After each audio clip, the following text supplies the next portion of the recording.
ఓం సహనావవతు సహనౌ భునక్తు సహ వీర్యం కరవావహై తేజస్వినావధీతమస్తు మా విద్విషావహై. ఓం శాంతి శాంతి శాంతి. ఓం గురుర్బ్రహ్మా గురుర్విష్ణుః గురుర్దేవో మహేశ్వరః గురురేవ పరం బ్రహ్మ తస్మై శ్రీ గురవే నమః. ఓం పార్థాయ ప్రతిబోధితాం భగవతా నారాయణేన స్వయం వ్యాసేన గ్రథితాం పురాణమునినా మధ్యే మహాభారతం అద్వైతామృతవర్షిణీం భగవతీం అష్టాదశాధ్యాయినీం అంబ త్వామనుసందధామి భగవద్గీతే భవద్వేషిణీం. హరి ఓం. శ్రీమద్భగవద్గీత 6వ అధ్యాయం ధ్యానయోగం.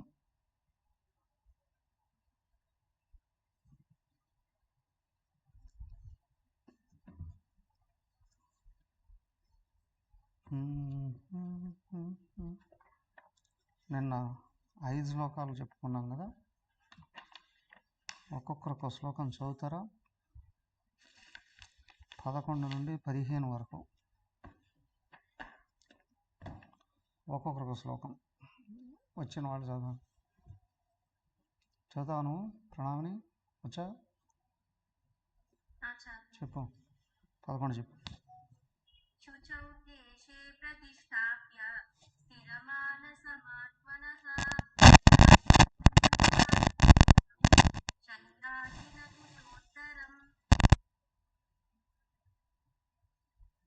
ఇంకొకటి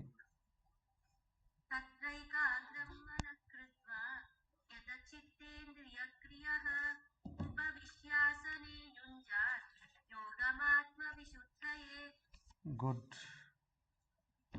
ఇంకెవరైనా? సుజాతమ్మ గారు 13.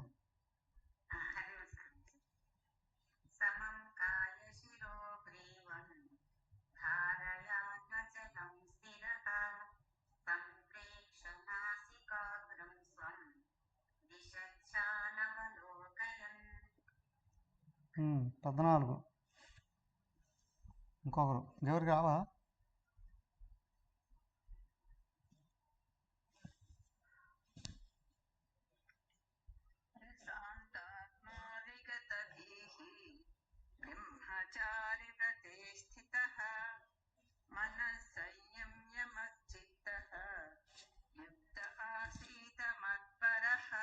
గుడ్. హరి ఓం. 12వ శ్లోకం ముందే చెప్పుకున్నాం. ఆసనం ఎలా వేసుకోవాలి, ఎలా కూర్చోవాలి. ఓకే. 2. తర్వాత మనసును ఏకాగ్రం చేయగలగాలి. మనసును ఏకాగ్రం చేయడము అని అంటే ఎక్కడో తీసుకెళ్ళి పెట్టడం అని కాదు. మొదట మన దగ్గర తెచ్చుకోవాలి.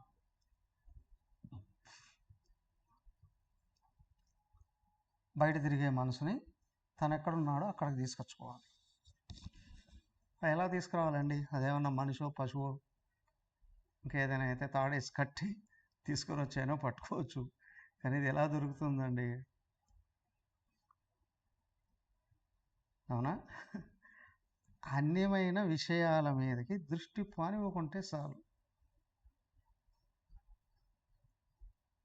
దానికి చెప్పారు చిత్త ఇంద్రియ క్రియ యత. ధ్యానం కోసం కూర్చున్నాం, ధ్యానమే చేయాలి, వేరే చేయకూడదు. మరి ఇంద్రియాలు ఎదురుగా ఉన్న ఇష్టదైవాన్నో గురువుగారు చిత్రపటాన్నో చూడాలి. అవునా? ఆలోచనలు దాని మీదకే రావాలి. అంతే. మళ్ళించుకోవడం, మనసును పట్టుకోవడము అని అంటే తను ఏం చేస్తున్నాడో దాని వైపుకే శరీరం అక్కడే ఉండాలి, ఇంద్రియాలు అక్కడే ఉండాలి, లోపల ఆలోచన కూడా అటువైపుకే తిప్పుకోగలగాలి. ఏకాగ్రం కృత్వా తను ఎక్కడ ఉన్నాడో శరీరం, ఇంద్రియ, మనస్సులని అక్కడ నిలుపుకోవడానికి చేసే కృషే ఏకాగ్రత. అర్థం చేసుకుంటే చేయాల్సింది పర్ఫెక్ట్గా చేయొచ్చు. అర్థమే కాకపోతే చేయాల్సింది చేయలేము. తర్వాత ఆసనే ఉపవిశ్య ఆత్మ విశుద్ధయే యోగం. మనశ్శుద్ధి కోసం యోగం చెయ్యి అని. మనశ్శుద్ధి అంటే ఆయనతో అశుద్ధి అంటే ఏంటో తెలిస్తే శుద్ధి ఏంటో తెలుస్తుంది కదా. వాటర్ కలుషితం అవుతుందండి. కేవలం మట్టి ఇట్లాంటిది ఏమైనా కలుషితం అయితే ఫిల్టర్ వేసుకోవచ్చు, కానీ విషంతో కలుషితం అయితే నీ వల్ల కాదు అది చేయడానికి కదా. అలాగే ఇక్కడ ఏంటంటే బాగా గుర్తుంచుకోండి, ఒకటి కలుషితం అనేది ద్వైతీభావం, అనేకం ఉన్నది అని ఒక ఎత్తు, దీన్ని క్లియర్ చేసుకోవచ్చు. కానీ ఇంకొకటి కలుషితం ఏంటి అని అంటే ఫస్ట్ది అనేకం ఉన్నాయి, అనేకంగా విషయాలు ఉన్నాయి, అవి కావాలి అనేది ఒకటి. కానీ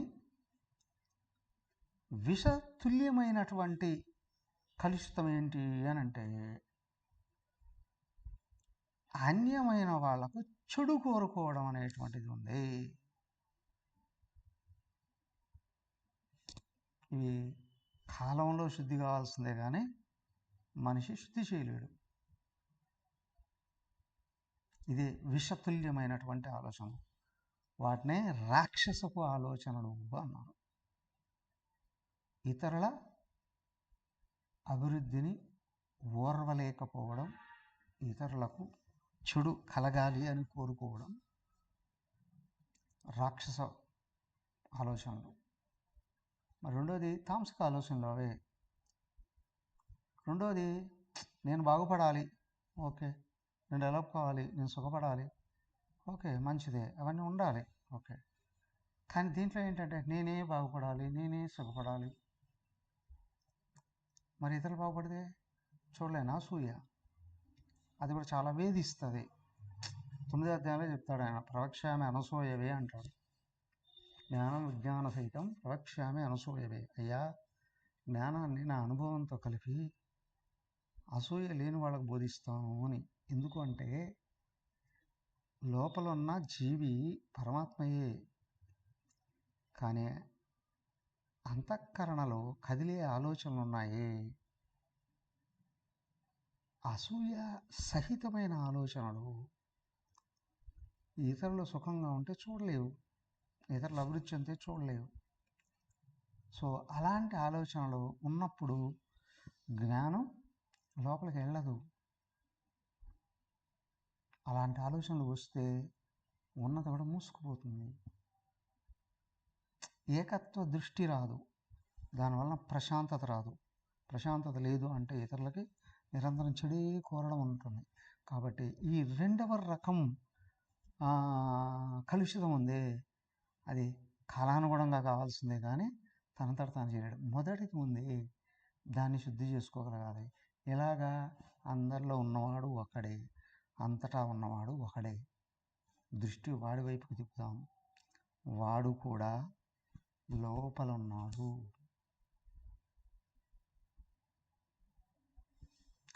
కోరుకో, ఆయన కావాలి అని కోరుకో.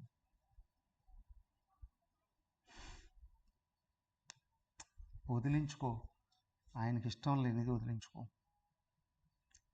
దానికే అక్కడ తేన తెక్తేన భుంజీదా మాగ్రద కస్య సిద్ధనం.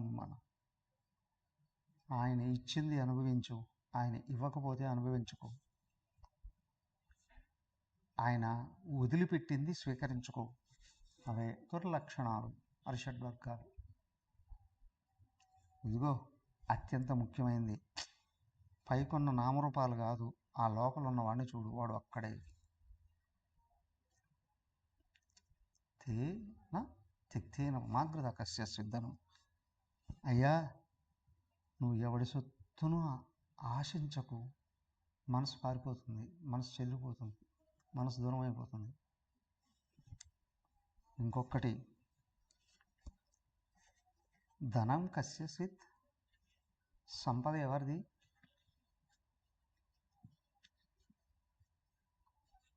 ఏమండి, స్థిర సంపద, చర సంపద? రెండు ఆయనవే. శ్రీదేవి, భూదేవి, రెండు సంపదలు ఆయనవే. ఆయన ఎట్లా చెప్తే అట్లా చేస్తారు. ఎవరింటికి వెళ్ళమంటే వాళ్ళ ఇంటికి వెళ్తారు, ఎవరింటి నుంచి బయటకు వచ్చామంటే వాళ్ళ నుంచి బయటకు వచ్చేస్తారు. అర్థమైందా? సో ఇక్కడ ఏంటి అంటే, స్థిర చర సంపదలు అని చెప్పినట్టే ఉంటాయి. విచిత్రం, అవి కూడా స్థిరంగా ఉండవు, కానీ వాటికి యజమాని ఆయన స్థిరుడు, ఆయన శాశ్వతుడు. దానికి ఇక్కడ అచలం స్థిర, ఆయన అచలం, ఆయన స్థిర. దానికే ధనం కస్యస్విత్, ధనం ఎవరిదయ్యా? ఆయనది. మాగ్రత, ఇక్కడ పట్టుకోకు, ఆయన్ని పట్టుకో. మా అంటే లక్ష్మి కదా, గ్రత పట్టుకోకు, ఆయన పట్టుకో. సర్వ సంపదలు అక్కడ ఉంటాయి. సమంకాయ శిరోగ్రీవం, అదిగో శరీర ఇంద్రియ మనోబుద్ధులు కూడా ఆయన ఎందు నిలబెట్టు. అంతర్గత సందేశం. స్థూలంగానేమో నిటారుగా కూర్చో, చలించకుండా కూర్చో, కానీ లోపల చలించనివ్వకుండా మనసును ఆయనే పట్టుకో. దాని సందేశం ఇస్తుంది. నాసికాగ్రంథం సంప్రేక్ష, ముక్కు చివర స్థిరంగా చూడు. ఏడి ముక్కు చివర? మమకార అహంకారానికి ఆధారమైన ఆత్మను స్థిరంగా చూడు. దిశస్య అనవలయోగం, ధ్యానంలో కూర్చున్నాడు అటు దిక్కులు చూడకు. వ్యవహారంలో కూడా నీ లక్ష్యం ఏదో దాని కొరకే ప్రయత్నం చేయి. ఓకే, దిశస్య అనవలయోగం. కాబట్టి దిశ, దిక్కులు అన్నీ 10 ఉన్నాయి, అన్యమైన అటువే.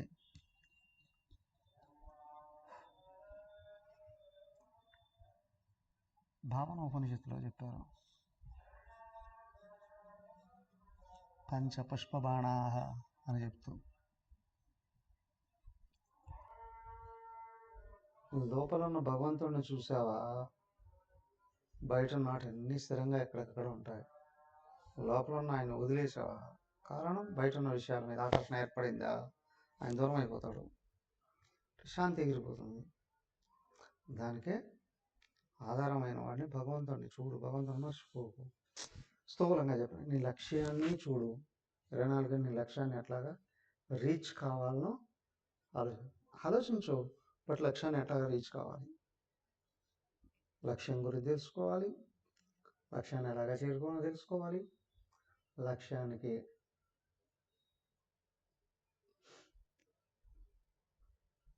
మార్గంలో వెళ్ళేటప్పుడు వచ్చే ఆటంకాలను ఎలాగా తొలగించుకోవాలి కూడా ఆలోచన. ఓకే, దెన్ ఇప్పుడు ప్రశాంతాత్మ. అన్నీ రెడీగా ఉన్నానండి. ప్రశాంతాత్మ, ఆరాటం వద్దు, ఆవేదన వద్దు, ప్రశాంతాత్మ. అనుకున్నది లభిస్తుందో లేదు. ఇక్కడ ప్రపంచంలో ఏ విషయం కావాలి అనుకున్నా ఆరాటం కలుగుతుంది. చేయాల్సింది పర్ఫెక్ట్గా చేయి, రావాల్సింది వస్తుంది, అదొకటి. కానీ ఇక్కడ ధ్యానంలో భగవంతుడు కావాలి అని అనుకున్నప్పుడు భగవంతుడు నీ స్వరూపమే అయి ఉన్నాడు. మరి ఏం ఆరాటపడాలి? ఆరాటపడితే దూరం అయిపోతాం. దానికి ఆరాట రాకు, చేయవలసిందే చెయ్యి. విగత భయపడకు. భయం నిన్ను మర్చిపోయేటట్టు చేస్తుంది. నీకు తెలిసింది కూడా మర్చిపోయేటట్టు చేస్తుంది, నువ్వు చేయాల్సింది కూడా మర్చిపోయేటట్టు చేస్తుంది. సో నువ్వు ఏకత్వం అద్వైతేన అభయం అన్నారు, అక్కడ ఉన్నది ఒక్కడే, వాడే కావాలి, ఓకే. బయటికి వెళ్తే వాడినే చూడాలి, ఓకే. వాడికంటే అన్నీ ఎవరూ లేరు, ఓకే. స్లోగా ఏకత్వం సిద్ధిస్తుంది. కానీ మనశుద్ధి వలననే ఇది లభిస్తుంది. దానికి అక్కడ చెప్పారు, మనశుద్ధి చేయి అని, అన్యమైన ఆలోచనలు కట్ చేసేసి అని. అరే విగత భయరహితుడివిగా, ఓకే. దెన్ బ్రహ్మచారి ఎవరైతే ఇష్టగా, ఇది ముఖ్యమైనది. అదిగా నీకు ఇవన్నీ రావాలంటే బ్రహ్మచారి ఉండాలి. ఏమండి గృహస్థలకు రాదా? సరే ఇదిగో క్లాసు వింటున్నంతసేపు అయినా బ్రహ్మచారి ఇప్పుడు ధ్యానం గురించి చెప్తున్నారు కదండి. ధ్యానం చేసేటప్పుడైనా బ్రహ్మచారిగా ఉండండి. బ్రహ్మచారి ఎవరైతే ఇస్తుంది అది ఎట్లా అవుతారండి? బ్రహ్మచారి గృహస్థు ఏదో ఒకటి అవుతారు, కానీ బ్రహ్మచారి గృహస్థు కావచ్చు, కానీ గృహస్థు బ్రహ్మచారి కాలేడు కదా.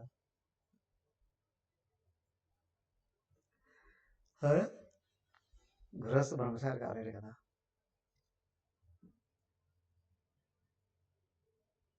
మరి ఇది ఎలా వీలవుతుంది?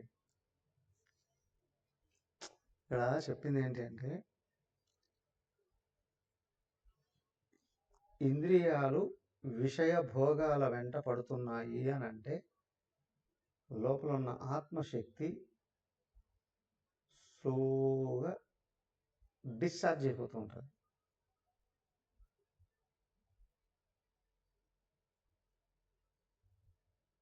ఏ ఇంద్రియమైనా దానికి సంబంధించినటువంటి విషయాలని అధికంగా ఆస్వాదిస్తే లోపల మనం చేరిపోతాం. టీవీ ఎక్కువగా చూస్తూ ఉన్నారు, శక్తి పోతుంది. శక్తి రావడం కాదు, ఇప్పుడు టీవీ కూడా చూస్తారండి. ఫోను అర్ధరాత్రులుగా చూస్తున్నారు, అశాంతి కాకుండా ఇంకేముంటుంది? అవునా? ఫోన్ తెరిస్తే ప్రపంచం అంతా కనిపిస్తుంది కదా. కళ్ళకు ఇంపైన విషయాలు, ఆకర్షణమైన విషయాలు, ఏమంటే విషయాలు చూడొచ్చో చూడకూడదా తెలుసుకోవడానికి చూడు, బుద్ధి పని చేస్తుంది. ఆస్వాదించడానికి చూసావు, బుద్ధిని పని చేయకుండా మనసు చెదిరిపోతుంది.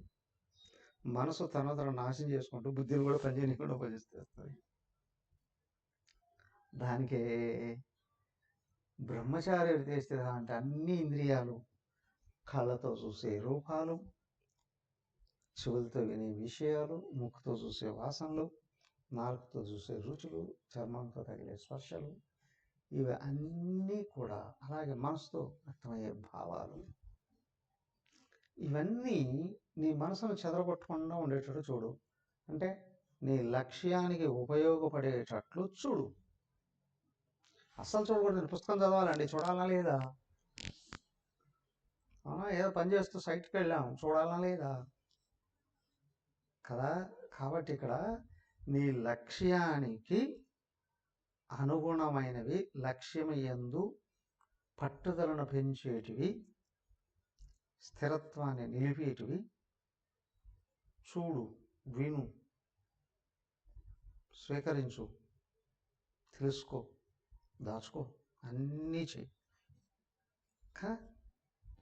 లక్ష్యం కొరకు ప్రయత్నం చేశాడు. లక్ష్యం భౌతికమైతే ఏకాగ్రతతో చేస్తే కొంచెం శక్తి వేస్ట్ అవుతుంది. ఏకాగ్రత లేకుండా చేస్తే శక్తి మొత్తం నిర్వీర్యం అయిపోతుంది, టోటల్గా డిశ్చార్జ్ అవుతుంది.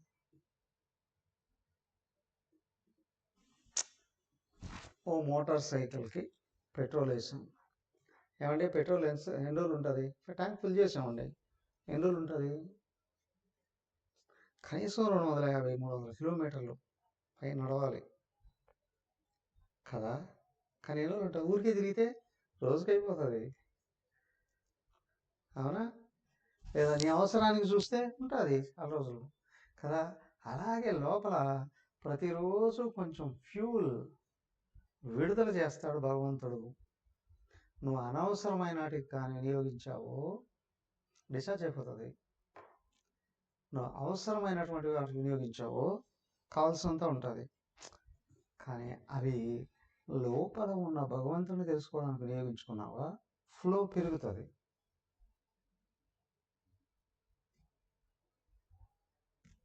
ఆయన నుండి ఎంత అవసరమైతే అంత వస్తుంది. ఇది భౌతికంగా గుర్తుంచుకోవాల్సింది. రెండవది, బ్రహ్మచారి వ్రతే స్థిత అంటే బ్రహ్మణి చరతి ఇది బ్రహ్మచారి. నిరంతరం ఎప్పుడు ఎక్కడ ఏం చూసినా ఏది విన్నా ఇది ఆయనే, ఇది ఆయనే, ఇది ఆయనే అని గుర్తుంచుకోగలగడం. నువ్వు భగవంతుడి దగ్గరికి వెళ్ళావు, ఎట్లా వ్యవహరిస్తావు? కేవలం విగ్రహం దగ్గరికి వెళ్ళినా సాష్టాంగపడి నమస్కారం చేస్తావు, చెవులు పెట్టి గుంజులు తీస్తావు, అవునా, అత్యంత నైవేద్యాలతో ఉంటావు. ఇగో ప్రపంచం అంతా భగవంతుడే. నీ ప్రవర్తన నీ మనశ్శుద్ధి మీద ఆధారపడుతుంది. నీ మనశ్శుద్ధి వెనకలో ఉన్న లక్ష్యాన్ని చూసే శక్తిని కలిగి ఉంటుంది. సో మనసు శుద్ధమయ్యే కొద్దీ నేను ఆయనకు సంబంధించిన వాడిని అనుకున్నప్పుడు అందరూ ఆయనకు సంబంధించిన వాళ్ళే. నేను ఆయన్నే అని గుర్తిస్తే అందరూ ఆయనే.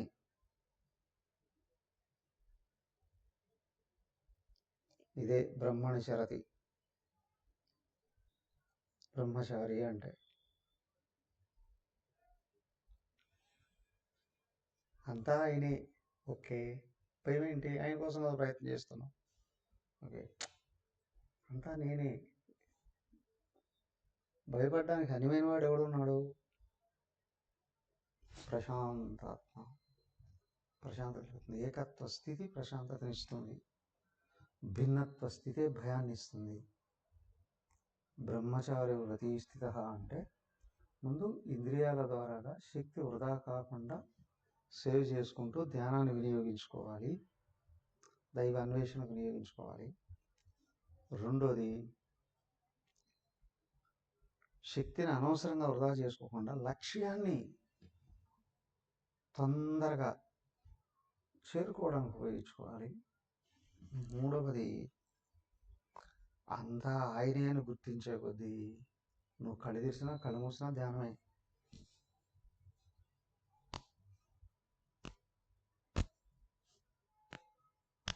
ఈ స్థితి వచ్చిందా మనస్సంయమే. ఎక్కడ పోతుంది మనసు? ఇప్పుడు ఎటుపోయినా ఆయనే.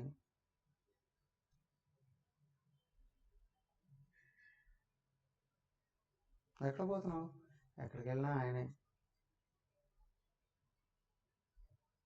మచ్చిత్త. ఇప్పుడు ఆయనలోనే ఉంచు, ఆయన గుర్తుంచుకో. నువ్వు బయట చూడడం ప్రాథమికం, లోపల ఆయన గుర్తుంచుకోవడం ఔన్నత్యం, ఉన్నతం. మనస్సంయమ్య మచ్చిత్త. ఇక్కడ మనసు అనుగ్రహించుకోవడం పెద్ద కథ ఏంటి? అంతా ఆయన అంటే వెంటనే నిలబడిపోతుంది.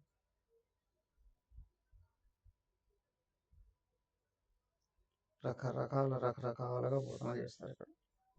అమ్మగారు పాడేవారు పాట, మనసుకు చెప్పుకో, మనసును ఓదార్చుకో, మనసును బ్రతిమాలుకో.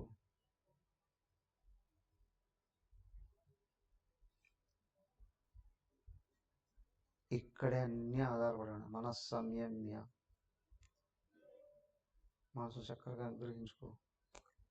వాస్తవానికి మనసు ఎటు పోయేది లేదు, ఏం లేదు. నీలో ఉన్న ఆసక్తే దాని గురించి చింతించేటట్టు చేస్తుంది. నీకు దేని మీద ఇష్టం ఉందో అవి గుర్తొస్తాయి లోపల. నీకు నెగిటివ్ గుర్తిస్తే మనసు పారిపోతుంది, మనసు చెదిరిపోతుంది. నువ్వు నెగిటివ్ ఆచరిస్తే మనసు కలుషితం అయిపోతుంది.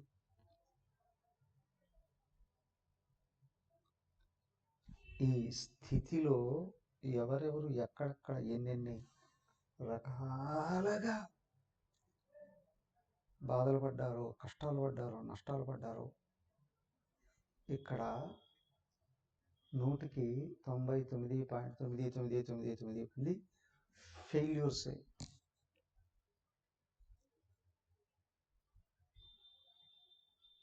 దానికే 7వ అధ్యాయంలో చెప్తాడు ఆయన, మనుష్యాణం సహస్రేషు కశ్చిద్ యతత్ సిద్ధయి. కొన్ని వేల మందిలో ఏ ఒక్కడు ప్రయత్నిస్తాడు. యతతామపి సిద్ధానం కశ్చిన్మాం వేతి తత్వః. అలా ప్రయత్నించే వాళ్ళలో కొన్ని వేల మందిలో ఏ ఒక్కడో అందుకుంటాడు.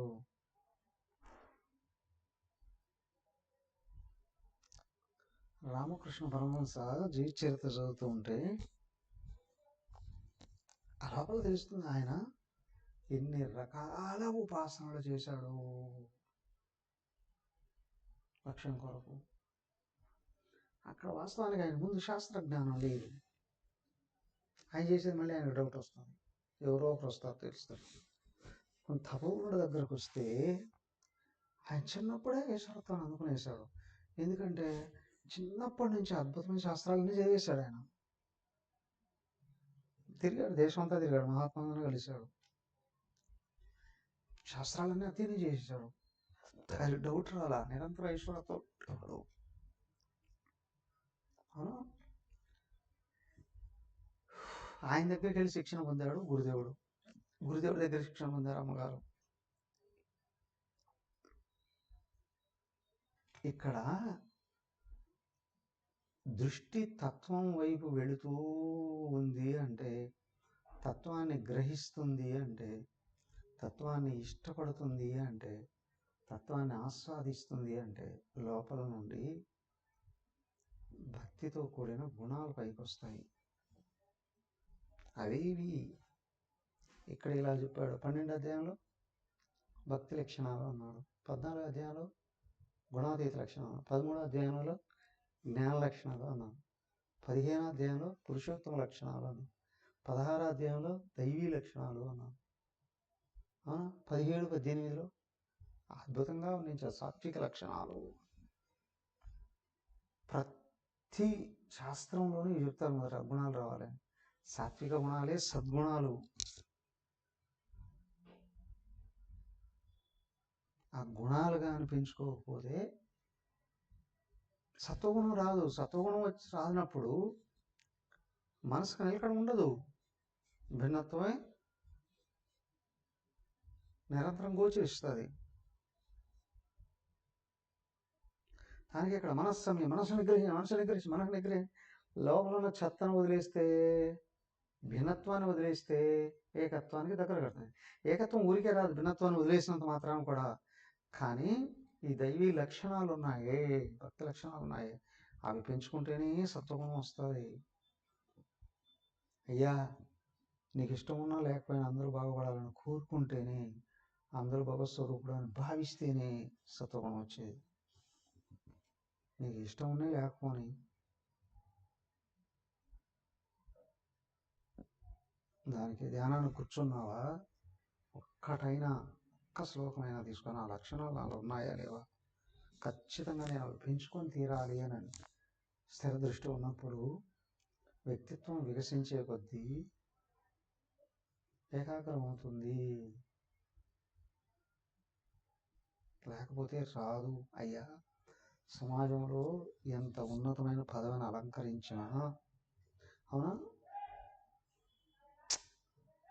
ముఖ్యమంత్రులను కూడా చూస్తున్నాం కదా, ప్రతి 5 ఏళ్ళకి ఒక్కొక్కరు చూస్తున్నాం. ఒకసారి మేము వీడేట ముఖ్యమంత్రి అయ్యాడండి బాబు, ఒక్క మంచి లక్షణం కూడా లేదు. ఒక్కొక్కసారి ఎంత భయంకరంగా కనిపిస్తుందంటే ఏమన్నా అనిపిస్తుంది తెలుసా, వీళ్ళమ్మాయి ఎట పెంచింది రాయుడిని అనిపిస్తుంది. అవునా కాదా? ఇప్పుడు అతిథి పిల్లలంతా ఆతిథ్యులు, దేవతలు, ఆమె సొంత ఆ ట్విన్సే వాళ్ళు. అతిథి పిల్లలందరూ పరమ క్రూరులు, దుర్మార్గులు, దైత్యులు, రాక్షసులు. ఇదేంట్రా బాబు, అసలు వాళ్ళ తల్లి వాడికి శిక్షణ ఇచ్చిందా లేదా, ఏం నేర్పించింది వాళ్ళ తల్లి? పరమ దుర్మార్గురాలుగా ఉన్నట్టుంది, మూఢురాలుగా ఉన్నట్టుంది. బడా నాయకులనే చూడండి, ఎక్కడ ఆది నుండి హిరణ్యకశిపుడు, హిరణ్యాక్షుడు, రావణాసురుడు, కుంభకర్ణుడు, అవునా? ఈ కాలంలో ప్రధానమంత్రులు కావచ్చు, ముఖ్యమంత్రులు, ఎమ్మెల్యేలు, ఎంపీలు, సమాజంలో ఉన్న పీఠాధిపతులతో సహా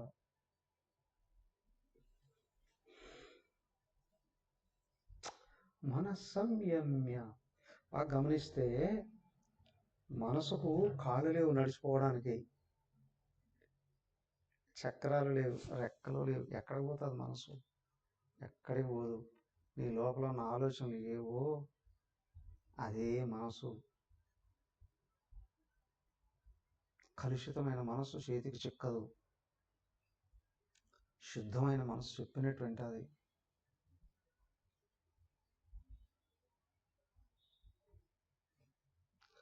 సత్వగుణాన్ని ఆస్వాదించే మనస్సు నిలబడుతుంది. సాత్విక లక్షణాలు పెంచుకునే మనసు నిలబడుతుంది. మనసు సంయమ్య మచ్చిత్త. అప్పుడే దేవుణ్ణి గుర్తుంచుకుంటుంది. దానికి అన్నారు డిసిప్లిన్ ప్రాథమికం నుండి రావాలి. చూసే విషయాలు, వినే విషయాలు, చదివే విషయాలు, తెలుసుకునే విషయాలు, అలాగే తిరిగే ప్రదేశాలు, మాట్లాడే మాటలు, అవునా, కోరుకునే కోరికలు, చేసే ఆలోచనలు, వీటన్నింటిలో నియమం ఉంటే కానీ మనసు శుద్ధి కాదు, మనసుకు నిగ్రహం. దానికి ఒక్కటే చెప్పేశారు. అమ్మగారు చాలా అద్భుతంగా వర్ణించేవారు. ఈ మనసు తొందరగా నిలబడాలి అని అంటే జనరల్గా మగవాళ్ళకంటే ఆడవాళ్ళకు ఒక ప్రత్యేకంగా ఒక లక్షణం ఉంటుంది కదా. ముఖాన్ని పెట్టుకునే బొట్టు దగ్గర నుండి అది కాలి గోటు వరకు వేసుకుని నెయిల్ పాలిష్తో ఒకే రంగులో కనిపించాలి. ఏమంటారు దాన్ని? జనరల్ మ్యాచ్ అయిందా లేదా? ఇది అన్నిట్లోనూ పనికొస్తుంది. మ్యాచ్ కుదరలేదండి, మ్యాచ్ కాలేదండి, మ్యాచింగ్ లేదండి, అవునా కాదా? అంతే ఇక్కడ దేవుడితో కూడా మ్యాచ్ కాదు, ఆయన లక్షణాలు రాకపోతే. మనసు దానికి ఏమన్నారు? ఒక్క భావాన్ని గుర్తుంచుకో, అంతా ఆయనే. అదే మహావాక్యాలు చెప్పింది. సర్వం ఖల్విదం బ్రహ్మ, అయం ఆత్మ బ్రహ్మ, అహం బ్రహ్మ అస్మి, తత్వం అసి.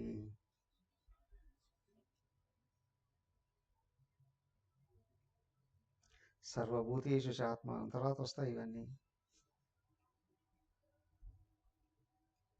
కదా. నువ్వు ఒక్కడే ఆయన గుర్తుంచుకొని అందరూ సుఖంగా ఉండాలని అనుకో. సర్వే జన సుఖినో భవంతు. ఆ ప్రమత్త చిత్తం నాలో నిలబడుతుంది, నీలో నిలబడుతుందయ్యా. నీ మనసు నువ్వు చెప్పినట్టు వింటుందయ్యా.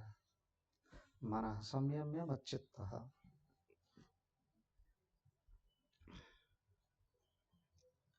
మన సంయమ్య మచ్చిత్త.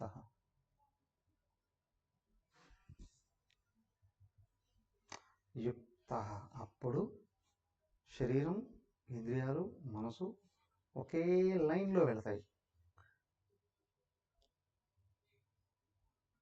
అదే అక్కడ గీతాచార్యుడి యొక్క రథం చూపించింది. 5 గుర్రాలండి అంటే 5 జ్ఞానేంద్రియాలు 5 రకాలుగా వెళ్ళిపోతాయండి.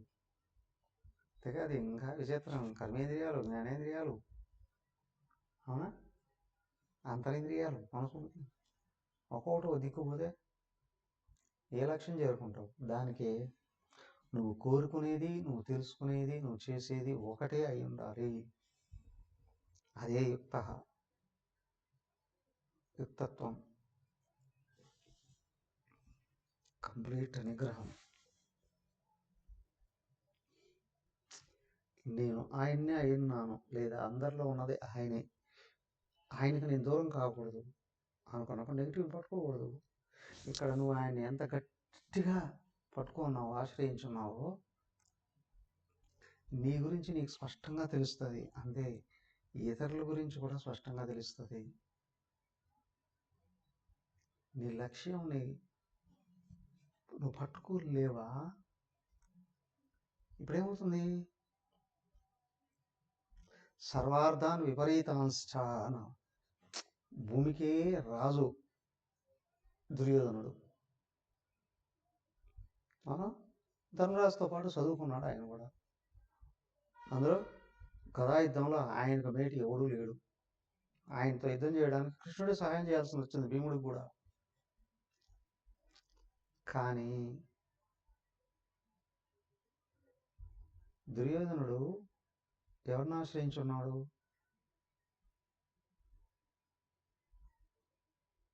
ఎవరిని ఆశ్రయించాడు? ఎవరు చెప్పింది అంటాడు? శకుని చెప్పింది అంటాడు. శకుని ఏం చెప్తాడు? శకుని ఏం చెప్తాడు?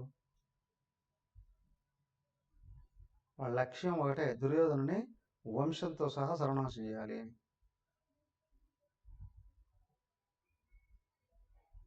అవునా? దుర్యోధనుని వంశంతో సహా సర్వనాశనం చేయాలి అనేది శకుని లక్ష్యం. వాడు ఏం చెప్తే అది చేస్తాడు వీడు. వీడు కరెక్ట్ ఎట్లా అవుతాడు? దానికి సర్వార్థాన్ విపరీతాంశ అన్నారు అక్కడ. నీ లక్ష్యం కానీ కరెక్ట్గా లేకపోతే, నీ ఆశ్రయం కానీ కరెక్ట్గా లేకపోతే, అవునా, అదే నిన్ను అధపాతాళానికి దొక్కేస్తుంది.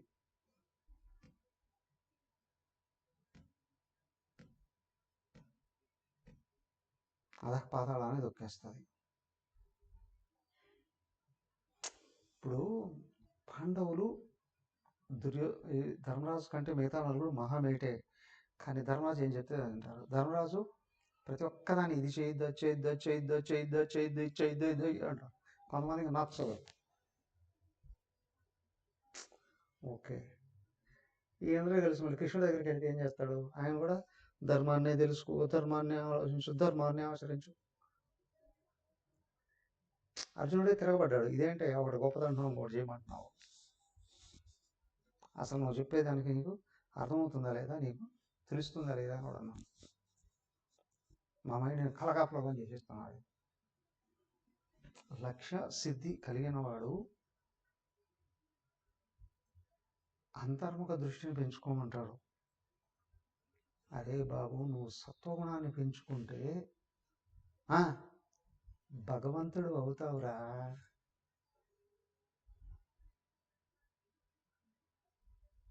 ఒకేసారి నువ్వు కొంచెం కొంచెం సాత్విక లక్షణం ఒక్కొక్కటి పెంచుకుంటూ ఉంటే ఉపాధులకు అన్యమైన అనంతమైన ఆత్మగా మారుతూ వస్తావు. నీకు నువ్వు చేయాల్సిన పనులు సునాయాసం అవుతాయి.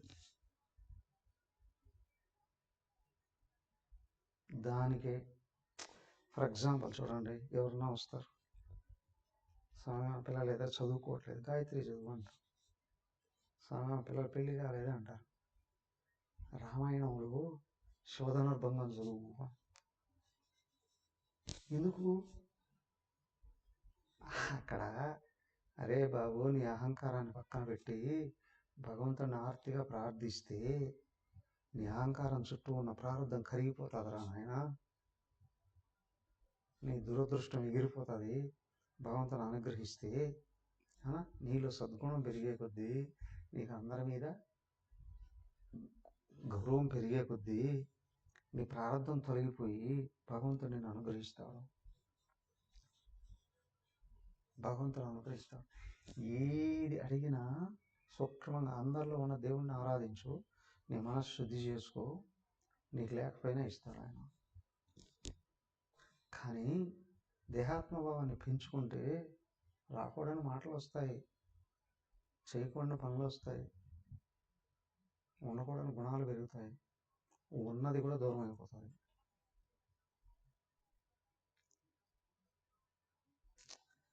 సాధువు దగ్గర ఎవడు వచ్చాడు కానీ లోపల దేవుని ప్రార్థించు అంటాడు. ఏంటి అంటే, నా దగ్గర కారణశీలంలో కూర్చోవన్నా, ఆత్మయే ఈశ్వరుడు అని చెప్పారు కదా. కారణశీలంలో కూర్చోవన్నవాడే ఈశ్వరుడు. ఆయన చూస్తున్నాడు. నీ మనసు పాజిటివ్ వైపు వెళుతుందా, నెగిటివ్ వైపు వెళుతుందా, ఆత్మ వైపు వెళుతుందా, అనాత్మ వైపు వెళుతుందా? నువ్వు సరెండర్ అయ్యి ఆయన ప్రార్థించావా? నీలో సాత్విక గుణాలు పైకి వచ్చాయా? సమాజం నిన్ను ఉన్నతుడిగా గుర్తిస్తుంది. నువ్వు అనుకున్నది సాధించే శక్తి వస్తుంది. నీకు అవసరమైనటువన్నీ నీకు తోడవుతాయి. నువ్వు ఇంకా ముందుకెళ్ళడానికి అవకాశం ఉంటుంది. కానీ లోపల ఉన్న దేహాత్మ భావం పెరిగే కొద్దీ ఆత్మకు మకిలి పెడుతుంది. అక్కడ మనసు అశుద్ధి అవుతుంది. రాకూడని మాటలు వస్తాయి, రాకూడని చేష్టలు వస్తాయి. తన శ్రేయస్సు ఏదో తను గుర్తించలేడు, తనకు మంచి ఏదో తను గుర్తించలేడు. అవునా? ఆ స్థితిలోనే దుర్యోధనుడు శకునిని ఆశ్రయించి అత్యంత తొందరగా తన వంశాన్ని సర్వనాశనం చేసుకున్నాడు.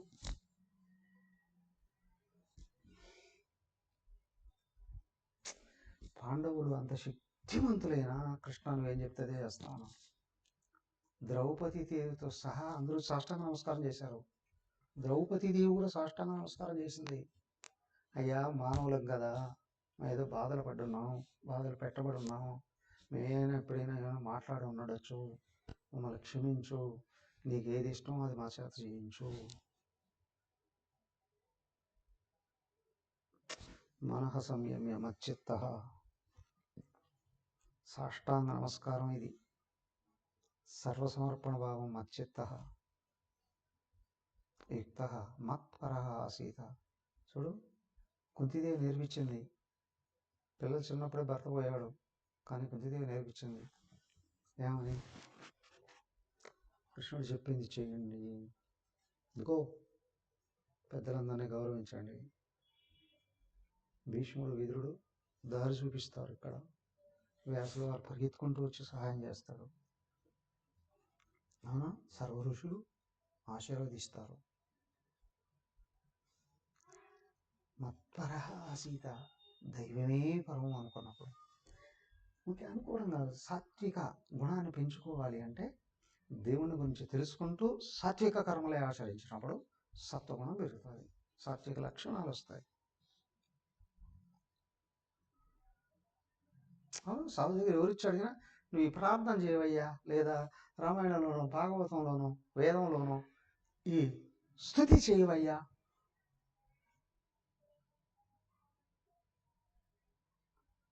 ఇంతకుముందు ఎంతోమంది చేస్తున్నారు అవన్నీ. వాస్తవానికి ఆశ్రమంలో అడుగుపెట్టేంతవరకు మాకు అసలు ఏం తెలియవు అవన్నీ. కానీ అమ్మగారు అన్నీ నా చేత చేయించేవారు. అమ్మగారిని గురించి ఏమడిగినా అయ్యా అట్లా నాకు తెలియాలని అమ్మగారు అవన్నీ శిక్షణ ఇచ్చారేమో అని అనిపిస్తుంది. ఎవరికి ఏది వచ్చిన అదిగో పలానా వేదంలో మంత్రాలు ఉంటాయి, వెతుకో, వెతికి పట్టుకొని ఇదిగో చెప్పు వాళ్ళకి. అదిగో రామాయణాలు ఇవి ఉంటాయి చూడు, అది చెప్పు వాళ్ళకి. వాళ్ళకి ఏదో కష్టం వచ్చింది వచ్చారు. చేస్తేనే ఫలం ఎవరికైనా, ఎప్పుడైనా. మత్పరః ఆసీత యుక్తః. యుక్తః ఒక అద్భుతమైన విషయం చూడండి. సమాజంలో ఒక్కొక్కడు ఒక్కొక్కటి చెప్తూ ఉంటాడు. యుక్తః నీకు తిప్పుకో, మత్పరః ఆసీత నేను చెప్పింది చెయ్యి, నన్నే ఆశ్రయించు. చూడు, మొత్తం రాజ్యము, బలగము, సంపదలు, సైన్యము అన్నీ ఉన్న దుర్యోధనుడు సర్వార్థాన్ని విపరీతాంశ. వాడు అహంకారాన్ని పట్టుకొని శకుని ఆశ్రయించి సర్వం నాశనం చేసుకున్నాడు. ఏమీ లేవు పాండవులకి. కానీ కృష్ణుడు కొన్ని ఆయన చెప్పాడు, కానీ ఒక మాట చెప్పాడు. ఇక్కడ వ్యాసుల వారు చెప్పింది చేయవయ్యా అంటాడు. వ్యాసుల వారు వచ్చి బోధిస్తారు, ఏమైనా ఋషుల దగ్గరికి వెళ్ళి అది నేర్చుకోండి, ఋషుల దగ్గరికి వచ్చి ఇది నేర్చుకోండి. డైరెక్ట్గా ఆయన చెప్తే బాగుండదు. ఎందుకు కృష్ణుడు చెప్పాడని అనుకోండి, నువ్వు చెప్పచ్చగా అడుగుతారు కదా. కదా, అఫ్కోర్స్ ఆయనకి టైం లేకపోవచ్చు, అన్నీ అక్కడ కుదరకపోవచ్చు. కానీ ఇక్కడ ఋషుల దగ్గరికి అన్నీ నేర్చుకుంటారు. దేవతలను ఆరాధించండి, తపస్సులు చేయండి, నియమనిష్టలను పాటించండి, మొత్తం ఆచరించి వీళ్ళు మనసును సంపూర్ణంగా యుక్త ఆసీత వచ్చి సంపూర్ణంగా శరణాగతులు అయిపోయారు. చూడండి, చివరికి ధ్యానమే 12 ఏళ్ళు తపస్సు చేస్తే 13వ సంవత్సరం అజ్ఞాతవాసం, అంటే ఏకాంతంగా వెళ్ళి మీరు ఎక్కడున్నారో కూడా తెలియకుండా ఉండేట్లుగా ధ్యానం చేయమన్నారు. వాళ్ళ లోపల ఉన్న కలుషితాలను వాళ్ళు గుర్తించి తీసేసుకున్నారు. తర్వాత విత్ ఇన్ 18 డేస్లో ఆయనే ముందున్నాడు. మొత్తం అందరూ చంపించింది ఆయనే. భీష్ముడిని చంపించింది ఆయనే, ద్రోణుడిని చంపించింది ఆయనే, దుర్యోధనుడిని చంపించింది ఆయనే, అశ్వత్థామను కూడా శపింపజేసింది ఆయనే. అవునా? దుర్యోధనాలని 100 మందిని భీముడి చేతనే చంపిస్తాడు.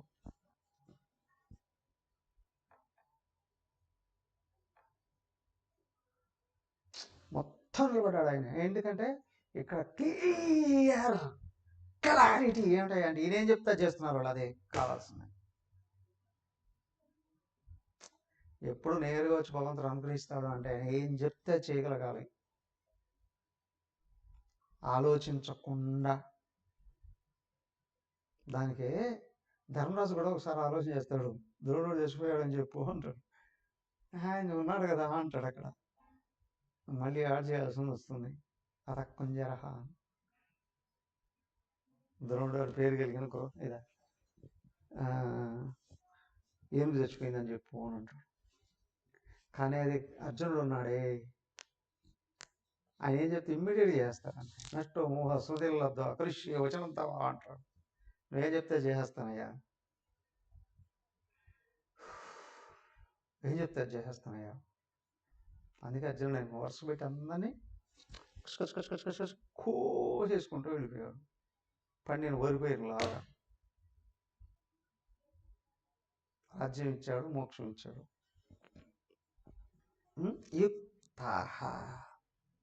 యుక్త ప్రపంచం ఆకర్షణీయంగా ఉంటుంది, అన్ని ఇచ్చినట్టే ఇచ్చి ఎవరి మాటలు భిన్నత్వం వైపు తీసుకెళ్తున్నాయో, ఆకర్షణ వైపు లాగుతున్నాయో ఖచ్చితంగా అలజడులు వస్తాయి. అక్కడ జ్ఞానం ఏకత్వ జ్ఞానం లుప్తం అవుతుంది, దైవత్వం లూపిస్తుంది, ఏకత్వం మూసుకుపోతుంది.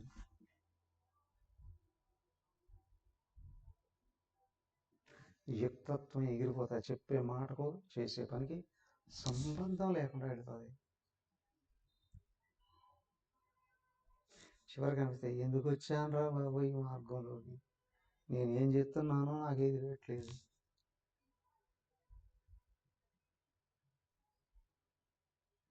దాన్ని నిగ్రహించుకోవడం అంటే ఎవడు ఏం చెప్పినా ఇది ఏకత్వానికి మార్గమా, భిన్నత్వానికి మార్గమా, దైవం వైపు మార్గమా, దైవ వ్యతిరేకానికి మార్గమా. ఈ మాత్రం విచక్షణ లోపల ఉన్నప్పుడే అధికారం సిద్ధిస్తుంది. అవునా? తత్వబోధలో ప్రారంభంలోనే చెప్పారు చూడండి, నిత్య అనిత్య వివేక అంటే శాశ్వతమైన దాని వైపా, అశాశ్వతమైన దాని వైపా, అంతర్ముఖమా బహిర్ముఖమా. సో బహిర్ముఖాన్ని సంయమ్య, అంతర్ముఖాన్ని మచ్చిత్త యుక్త. అయితే ఇది చెప్పే విషయాన్ని బాగా మననం చేసి అర్థం చేసుకొని ఆచరించినప్పుడే వివేకం పెరుగుతుంది. ఏ విషయాన్ని గుడ్డిగా వినడం కాదు, ఓకే చెప్పి విను, శాస్త్రంలో ఉందా చూసుకో, డిసైడ్ చేసుకో, జాగ్రత్తగా పట్టుకొని ముందుకెళ్ళు. దానికేగా శాస్త్రం చెప్పి అవగాహన చేసి దాన్ని మననం చేసుకొని దాన్ని చక్కగా గుర్తుంచుకొని ఆచరించే కొద్దీ మనసు కరిగిపోతుంది.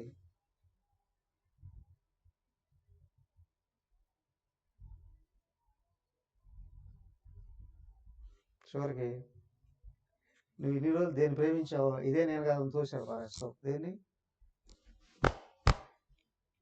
దేహాన్నే. నీ లక్ష్యం కోసం కూడా ఉపయోగించుకున్న దేహాన్నే పక్కన పెట్టేస్తావు.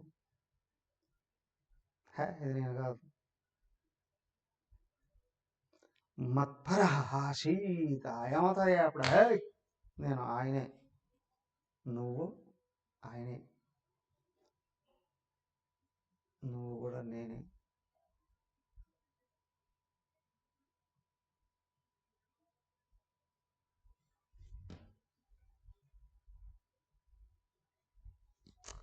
ఓకే.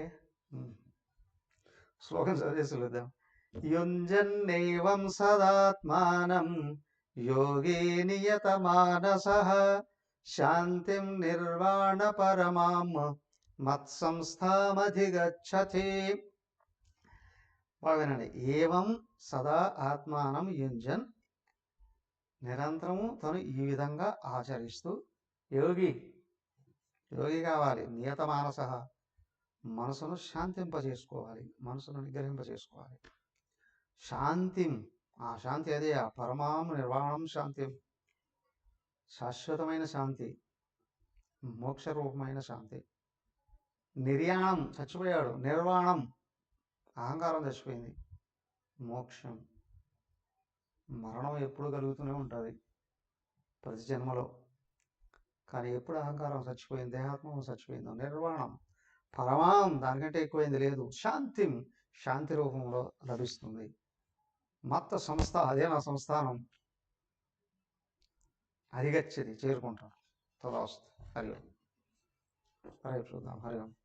ఓం సర్వే భవంతు సుఖినః, సర్వే సంతు నిరామయాః, సర్వే భద్రాణి పశ్యంతు, మా కశ్చిద్ దుఃఖభాగ్ భవేత్.